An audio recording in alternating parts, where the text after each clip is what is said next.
بسم اللہ الرحمن الرحیم۔ ناظرین السلام علیکم۔ آج ہم پڑھیں گے جناب سیدہ حضرت بی بی فاطمۃ الزہرا کی کہانی، ان کا مشہور معجزہ۔ مشہور روایت ہے کہ عرب کے کسی شہر میں ایک سنارن رہتی تھی جس کے ہاں صرف ایک ہی لڑکا تھا۔ ایک روز جب سنارن کنویں پر پانی بھرنے گئی تو اس کا لڑکا بھی اس کے ساتھ ہو لیا۔ سنارن لڑکے کو کنویں کے قریب بٹھا کر پانی بھرنے گئی۔ کنویں کے دوسری طرف ایک کمہار رہتا تھا جس کا آوا اس وقت خوب روشن تھا۔ لڑکا کھیلتے کھیلتے اس طرف نکل گیا۔ سنارن جب پانی بھر چکی تو کنویں کے قریب لڑکے کو نہ پا کر خیال کیا کہ گھر چلا گیا ہوگا۔ واپس گھر پہنچی تو گھر پر بھی لڑکا موجود نہ ملا۔ آخر ماں تھی، بہت پریشان ہوئی، روئی پیٹی، اپنے لخت جگر کی تلاش میں دوبارہ گھر سے نکلی۔ کنویں کے قریب آئی، جگہ جگہ ڈھونڈا، سرگرداں پریشاں پھرتی رہی۔ ہر ایک سے پوچھا مگر کوئی سراغ نہ ملا، کہیں پتہ نہ چلا۔ اسی طرح شام ہو گئی۔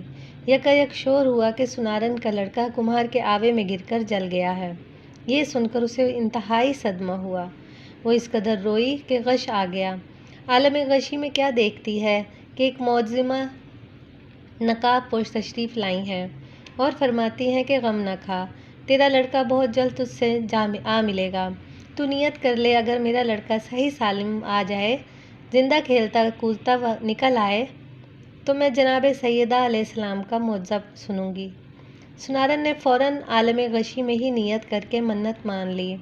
جب آنکھ کھلی تو واقعی سنارن نے دیکھا کہ لڑکا خدا کے فضل و کرم سے ہنستا کھیلتا زندہ سلامت چلا آ رہا ہے اور اعجاز جناب سیدہ سے اس کے جسم پر آگ کا کوئی اثر نہیں ہوا، یہاں تک کہ لباس بدن بھی بالکل محفوظ رہا۔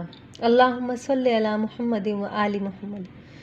سنارن بچے کو لے کر خوشی خوشی بازار گئی، 2 پیسے کی شیرینی مول لی اور پڑوسیوں سے کہا کہ میری مراد پوری ہوئی، میرے گھر چل کر جناب سیدہ علیہ السلام کی کہانی سنیں اگر کسی کو یاد ہو۔ 6-7 گھر پھری لیکن ہر کسی نے یہی کہا کہ ہمیں نہ تو کہانی یاد ہے اور نہ ہی اتنی فرصت کے فضول باتوں کی طرف توجہ دیں۔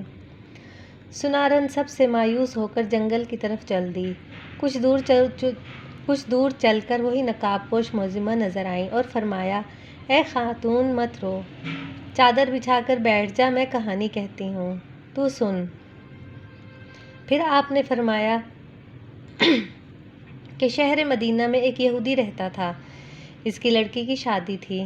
وہ یہودی جناب رسول خدا صلی اللہ علیہ وآلہ وسلم کی خدمت میں آیا اور کہنے لگا کہ میری لڑکی کی شادی ہے، آپ اجازت دیں تو میں شرف پاؤں کہ جناب سیدہ میرے گھر تشریف لے جائیں۔ آپ صلی اللہ علیہ وآلہ وسلم نے فرمایا کہ اس امر کے مالک علی ہیں۔ یہ سن کر وہ حضرت علی کی خدمت میں حاضر ہوا اور عرض کیا کہ اگر آپ اجازت دیں جناب سیدہ میرے گھر تشریف لے چلیں۔ آپ نے فرمایا کہ اس امر کی مالک خود جناب سیدہ ہیں۔ اس کے بعد یہودی جناب سیدہ کے دروازے پر آواز دی کہ اے بنت رسول، میری لڑکی کی شادی ہے، اگر آپ تشریف لے چلیں تو میری عزت بڑھ جائے گی۔ آپ نے فرمایا جناب امیر علیہ السلام سے اجازت لے لوں تو چلوں۔ یہودی نے کہا میں رسول خدا اور حضرت شیر خدا کی خدمت میں گیا تھا، سب نے ہی آپ کو مختار کیا ہے۔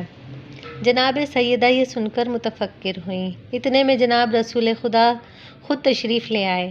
جناب سیدہ نے فرمایا بابا جان، یہودی کے ہاں سے آدمی آیا ہے، آپ کیا فرماتے ہیں، اس کے گھر جائیں یا نہ جائیں؟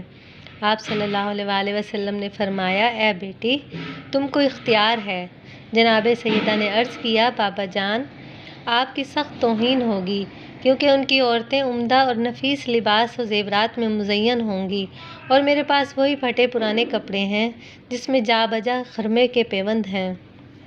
رسول خدا نے فرمایا اے بیٹی، اسی حالت میں جاؤ جو مرضی معبود۔ چنانچہ جناب سیدہ جانے کو تیار ہو گئیں۔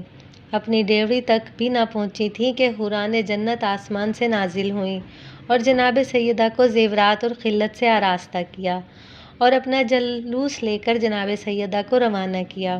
کچھ حوریں دائیں اور بائیں اور کچھ پیچھے اور آگے روانہ ہو گئیں۔ اس شان سے جناب سیدہ کی سواری یہودی کے مکان پر پہنچی۔ جو ہی آپ یہودی کے مکان پر پہنچی، تمام مکان آپ کے نور سے روشن ہو گیا۔ اور ایسی خوشبو پھیلی کہ دور دور تک خوشبو محسوس ہونے لگی۔ یہ تجمل اور وقار دیکھ کر تمام یہود عورتیں بے ہوش ہو گئیں۔ تھوڑی دیر کے بعد سب کو ہوش آیا مگر دلہن کو ہوش نہ آیا۔ لاکھ تدبیریں کی مگر سب بے سود ثابت ہوئیں۔ دیکھا گیا تو معلوم ہوا کہ روح قفس عنصری سے پرواز کر چکی ہے۔ آنن فانن شادی کا مکان ماتم کدہ بن گیا۔ جناب سیدہ کو دیکھ کر بہت تشویش ہوئی اور فرمایا کہ اطمینان رکھیے، ابھی ہوش آ جاتا ہے۔ اس کے بعد آپ نے فوراً 2 رکعت نماز پڑھ کر دعا کے لیے ہاتھ بلند کیے اور کہا کہ اے میرے معبود، میں بنت رسول ہوں، صدیقہ نام رکھا ہے تو نے بطول کا، جھوٹا نہ کیجو مجھے صدقہ رسول کا۔ اے میرے معبود برحق، میں تیرے رسول کی بیٹی ہوں، میری عزت تیرے ہاتھ میں ہے۔ تمام لوگ یہی کہیں گے کہ سیدہ کے آتے ہی دلہن ختم ہو گئی، خانہ شادی خانہ غم بن گیا۔ کچھ دیر نہ گزری تھی کہ آپ کی دعا قبول ہوئی اور دلہن کلمہ شہادت پڑھتی ہوئی اٹھ بیٹھی۔